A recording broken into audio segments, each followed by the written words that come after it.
Hello, I'm Olga Tamanova. I welcome you in the Media Center Ukraine of Ukrinform.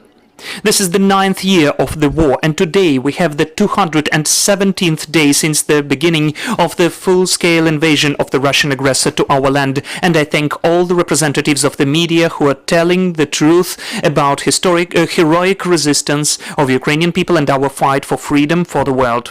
So in a nutshell, the schedule of the events which we planned for today at 2:30 p.m. will be joined by Tamila Tasheva, permanent representative of the President of Ukraine to the Autonomous Republic of Crimea. We'll be speaking about forced mobilization of Crimean Tatars in Crimea. We'll be speaking about the reaction of Ukraine and the world to these events. At 3 p.m. we'll be joined by Dmytro Lubinets, the Ukrainian Parliament Commissioner for Human Rights, and Andriy, a representative of the Defense Intelligence, and we will be speaking about how Ukraine is rescuing its prisoners of war. We'll be speaking about the process for bringing back of our heroes home.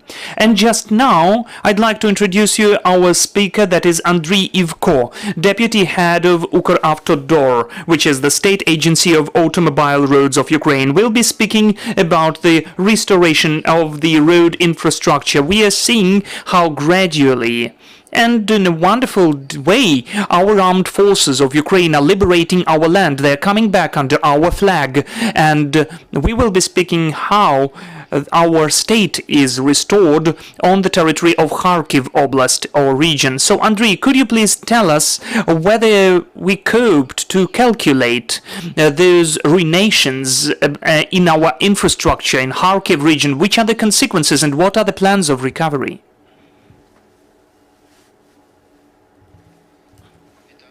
Hello, everybody. Good day to you. I thank you for the invitation. As usually, the State Agency of Automobile Roads of Ukraine is reporting for the public, for the journalists. We are telling what has been done today, what we are planning to do, and how we are planning to get to the next winter or autumn-winter period. How the winterization will take place and the winter maintenance, including the recovery and reconstruction of our infrastructure in the country. Today I will tell a couple of words about Kharkiv region. Recently we've visited with the Minister of Infrastructure Alexander Kubrakov and his team, and we saw what's taken place in Kharkiv Oblast. The impressions, as you know, as well as in Kyiv, Sumy, Chernihiv regions, are following. Everything is destroyed. All the artificial constructions and bridges are destroyed. The roads are ruined and defected. Since the first day when our military liberated part of Kharkiv region, since the first day we are working, and we have started the recovery of the roads and the bridges which the military allow us to restore. So during the last 2 weeks, we've cleaned 198 kilometers of the roads in Kharkiv region. Those are the roads M03 Kyiv-Kharkiv, M29 Kharkiv-Dnipro, R46 Kharkiv-Ochtyrka, N26 Chuguyev-Milove, and R78 Kharkiv-Balaklia. So now we are cooperating with the local residents and communities and hromadas for the roads of state significance and local roads to provide the works on the cleansing of the roads and streets.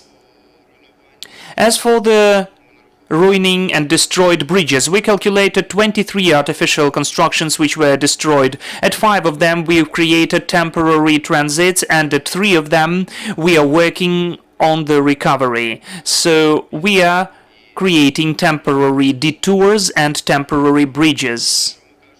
If we're speaking about the money, we may say today that in Kharkiv region altogether, that is, the losses are about 46 billion hryvnia, 25 of them at the deoccupied territories in September.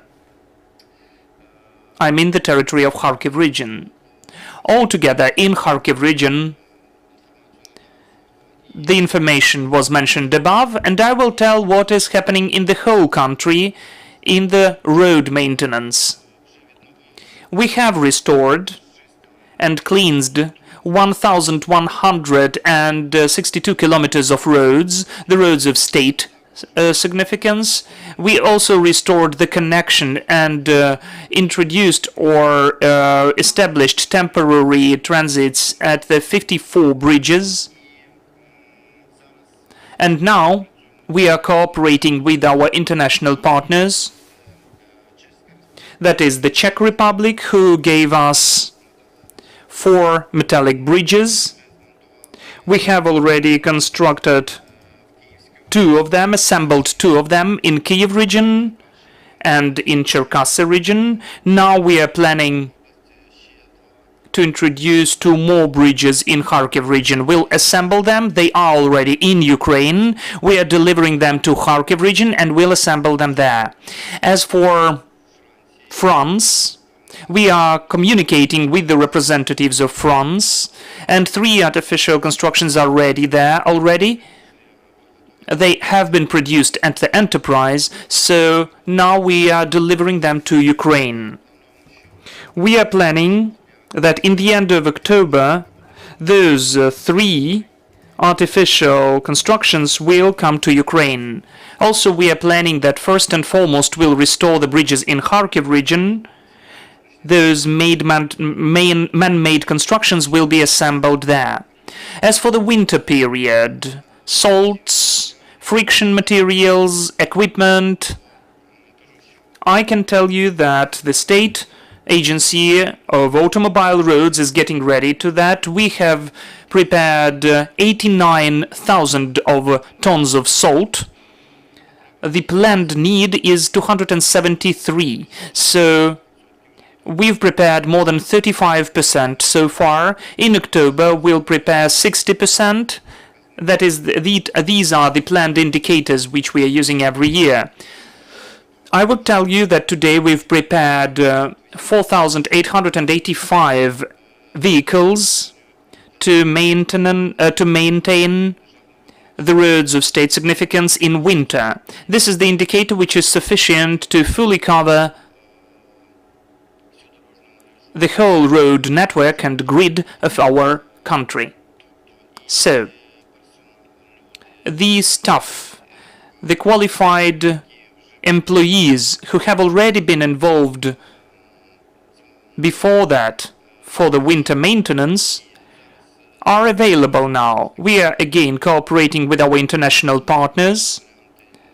We are developing the options to deliver salt from Germany and from other European countries.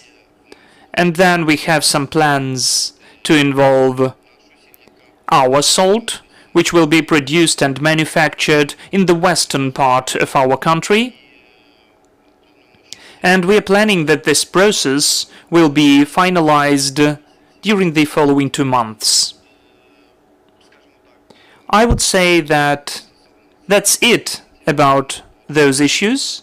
We will report further on for you, for the civil society, for our international partners, and we will do everything possible for us to develop trust between us, and we will work for the good of our country. First of all, for our victory to be closer and quicker, and of course we are waiting for it and will do everything for the armed forces of Ukraine, for our heroes to liberate our land. Thank you. If there are any questions. Andriy, if we're speaking about the man-made constructions which are given by our international partners, are we speaking about the temporary constructions or are they permanent? Well, we were speaking about temporary constructions. Why? Because they have been produced, those are metal temporary constructions which we are only assembling, and we will use them, but it does not mean that after we assembled it, we will urgently need to do something else. Simultaneously, when we assemble the temporary construction. We produce the design documentation and the budget documentation. We totally examine those constructions. We'll provide the maintenance works, and sometimes we'll create some of them, provide some of the construction works. But those bridges will be in the country, so when the war is over, of course it will be over with our victory, then we will use them in the regions where the floods are taking place, some cataclysms, natural disasters are taking place. Those temporary constructions will be used there. If we are speaking about the territories which have been deoccupied by our armed forces a bit before, Kyiv, Sumy, Chernihiv regions, if you may, as for the percentage, could you please tell how much of the infrastructure has been restored? I can't tell you the percentage, but I can tell you the figures. We have restored in the country 1,185 kilometers of roads. Mostly we cleansed them, and we restored the connections at 54 places, either temporary passages or temporary bridges, and we are going on with those works. Which problematic issues are still there? Well, of course, there are some of the problems we are facing, but we are cooperating with the military, and they are providing us, when we are allowed to work, they give us permits to work on. When it has already been demined, then we begin our works. So the full communications with the armed forces of Ukraine are there, and as soon as we get an opportunity, we go on restoring. But there are some of the temporary constructions which we cannot begin the work with. Thank you, dear colleagues. Are there any questions? Please take the mic and introduce yourself. Are there any questions?